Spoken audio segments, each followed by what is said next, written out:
Alright, so while I have a little bit of time, because I just put it down for a nap, figured let me go ahead and talk about it actually.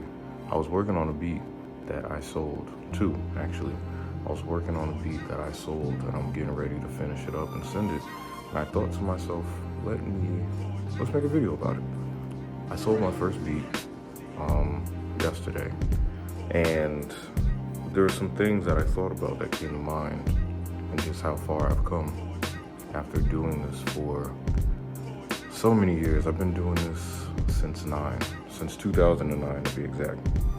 2009 was the year I decided I want to be a producer. I want to do this for real. That's what I want to do. I want to make beats.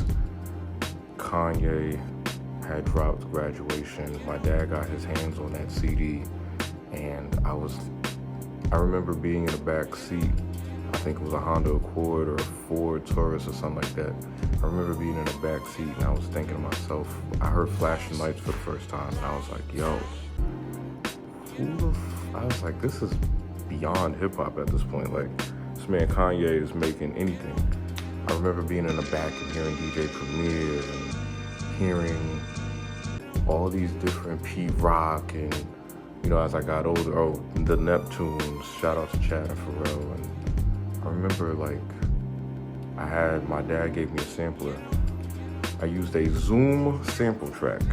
For those, if you know, I used a Zoom sample track, and I used a street box drum machine that I'm gonna put pictures, but I don't even think people know what that is.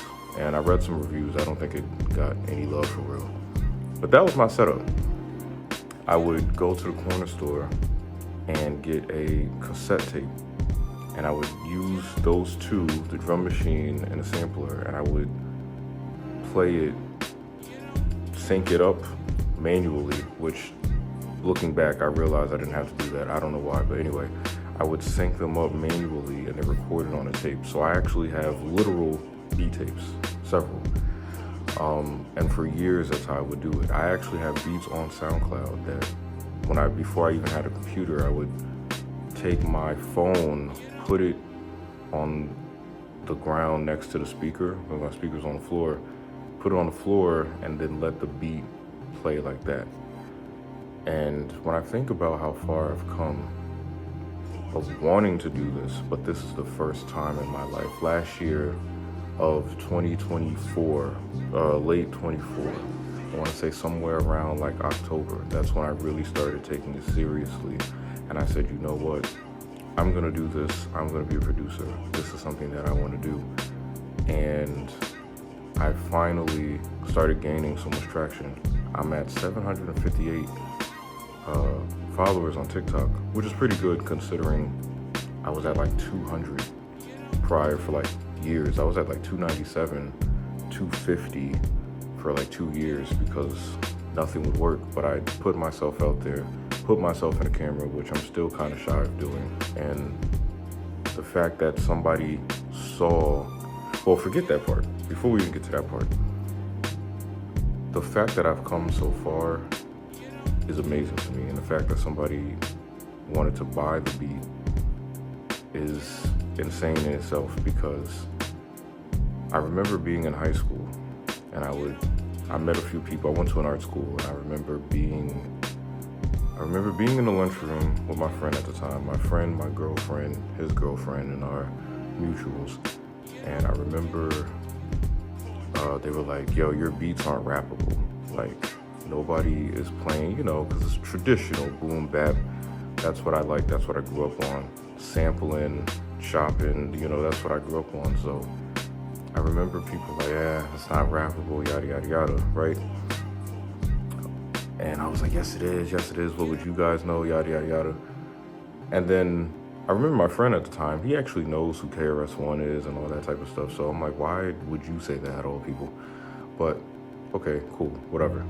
So then I went to, fast forward, we find out maybe a year or two later, we found, me and my other homeboy, we found a studio to go to.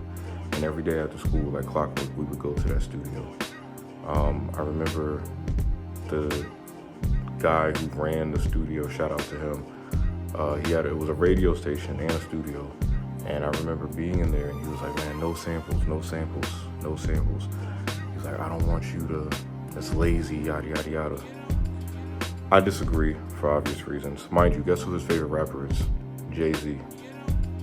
But I remember being in a space like, man, sampling is hip hop, yada, yada, yada. But there was a part of me that felt like, damn, I really don't know how to play anything. I don't have a keyboard. I never had a keyboard. I didn't get a keyboard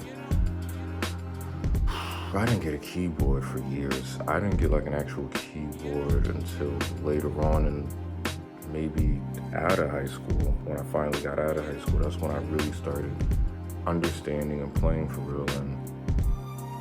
But I wanted to push myself to make beats, and I was like, you know what, it is a new time. Let me try to make beats like Metro. Now fast forward, Pierre is number one for me. New guys, Pierre is number one. Pierre really taught me how to make beats and have an understanding for beats and an ear for beats. Pierre born, Metro Boomin, Weezy out of here. Gotta throw him in there. Honorable C note, and there's somebody else that I'm forgetting. It'll come to me. But I remember looking at that around 2017, 2018. That's when I left my backpack, boom bap only, real hip hop only. That's when I left that phase, because all my life I've been listening to what my father grew up with, because that's all I had. All I had was the CDs and the tapes in the house. I didn't have an iPod, didn't really have an MP3. As I got older, I had access to computers, but we really didn't have computers like that. We did, but I spent so much time listening to what my dad grew up on that around 2017, 2018, got out of high school, and I finally was like, okay, I'm gonna listen to, I'm starting to listen to new things. Around 2018, that's when Young Thug dropped Hot. And Hot was amazing. That beat to me still has to be one of the greatest rap beats of all time, easily. That beat is insane. And I remember listening to that, and I was like, yeah, I need to learn how to do that. Fast forward to 2025, the tremendous leap. I finally have been in a space to make beats that people actually want to rap on, and I've played them out. There's no samples, there's no nothing. I even posted a beat on my TikTok, and they were like, yo, I love this sample. And it wasn't a sample. I was a sample. And I'm proud of myself, very proud of myself. I've come a long way, and I'm still getting better, because there's still things I don't know how to do. I still don't know music theory. Still don't know how to play a key. I keep forgetting where the C starts on the keyboard, on the piano. I keep forgetting, but gonna get better, gonna learn different things, wanna learn how to play the bass. But the point in all of this, in this entire video, is that people told me that nobody listens to that anymore. And now you have people it never died, but there's people like Griselda, there's Benny the Butcher, there's Conway, there's West Side Gun. We have the whole upstate New York, we have Connecticut, we got Boston, we got Cambridge, we got Mills from Cambridge, we got, what's my man's name? From Hartford.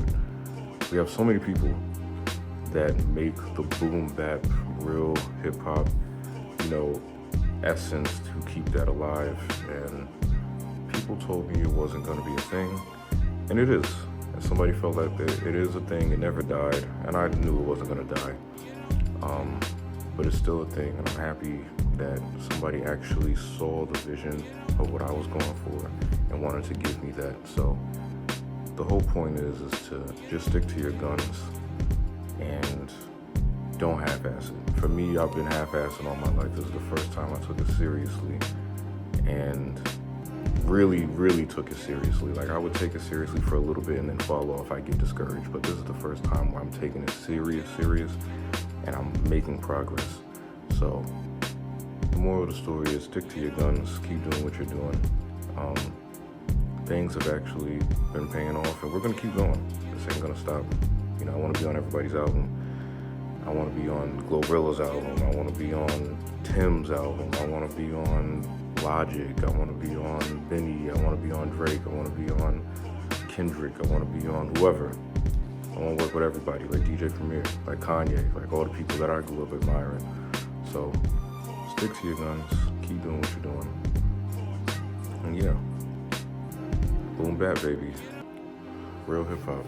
Gotta love it. Since I did get some money though, I now have enough money for distribution to do it usually.